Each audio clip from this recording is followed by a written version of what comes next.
Yes, absolutely. And we both do the TACFIT system. Yes. How has TACFIT impacted you, and how important do you think it is to retrain, or rather the CST system, the circular strength training system? I think circular strength training was very profound in the sense that it was ahead of its time. It's very much like my grandfather in terms of putting physics in it. I originally was fortunate enough to be deferred to Scott by Pavel Tsutzlin from the originally Dragon Door National first, I believe, system. And I'm glad he turned me on to him because he was telling me how soft he was in terms of his shock absorption and so forth.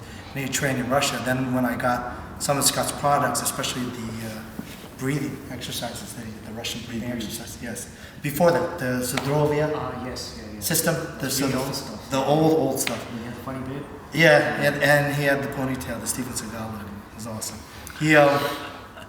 The breathing was a lot of what my grandfather did daily because he traveled that Russo-China border. So I'd message him about that and we discussed that a little bit, and then I went to the seminar.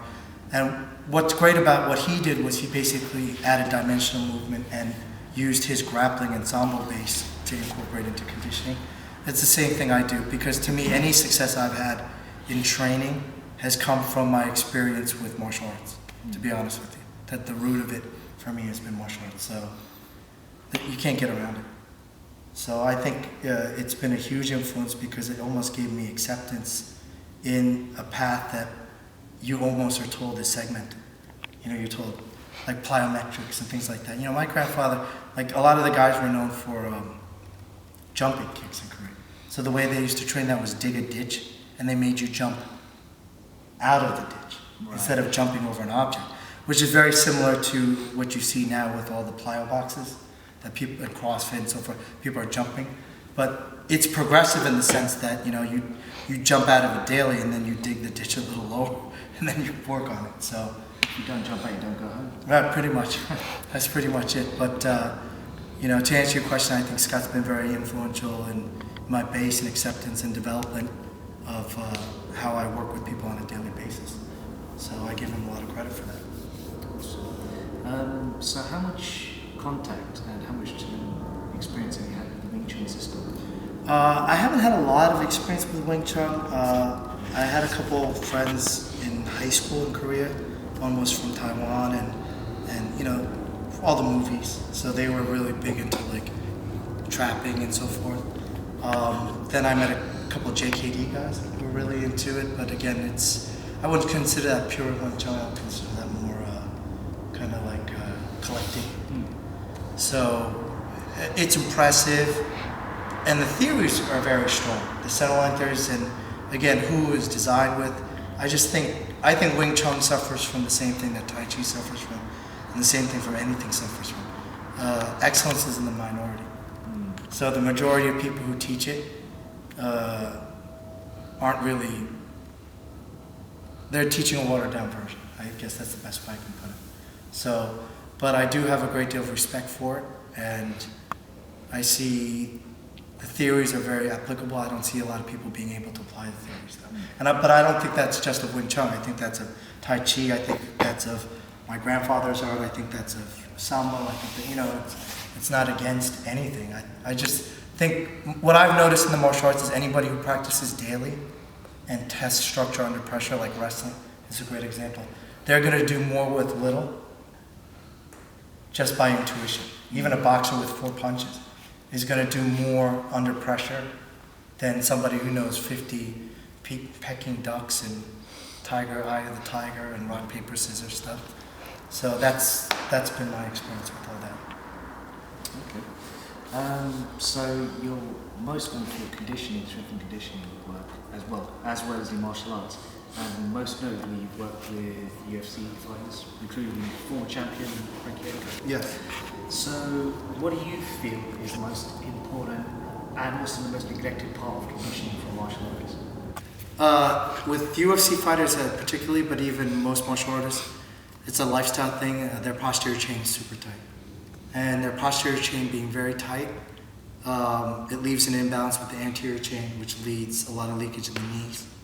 Hernias, a lot of tightness in the hamstring, Achilles area, kinking in the neck, and a lot of lower back displacement. So that leaves these guys with a lot of herniations in the discs, bulging discs, and a lot of lateral and valgus knee issues.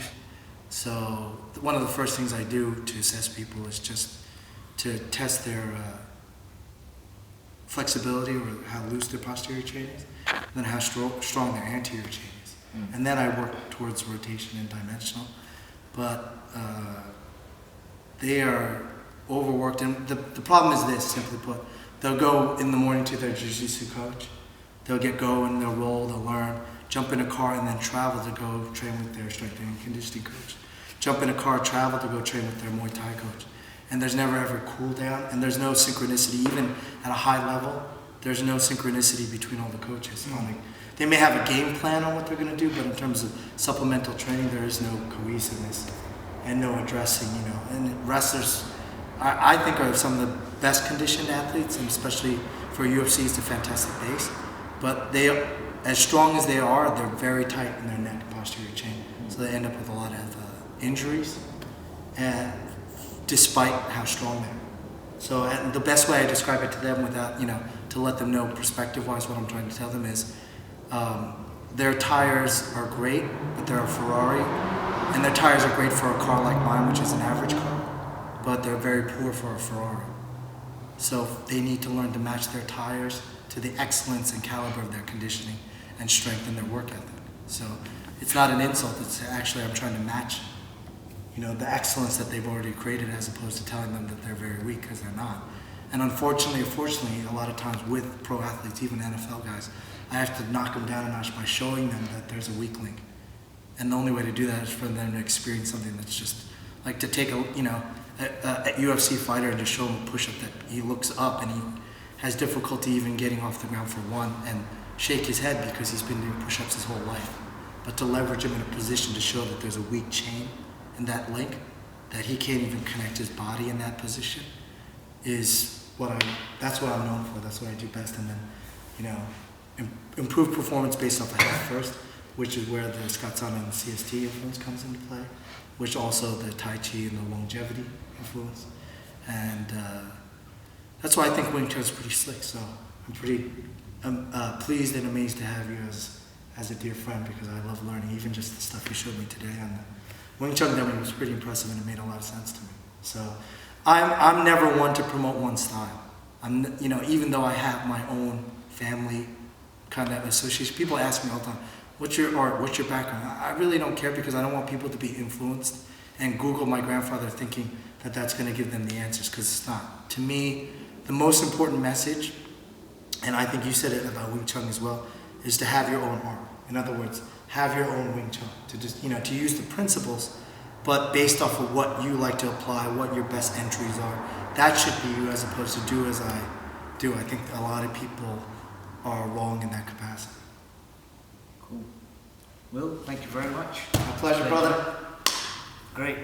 Thank you. Improve your Wing Chun with Will Chung.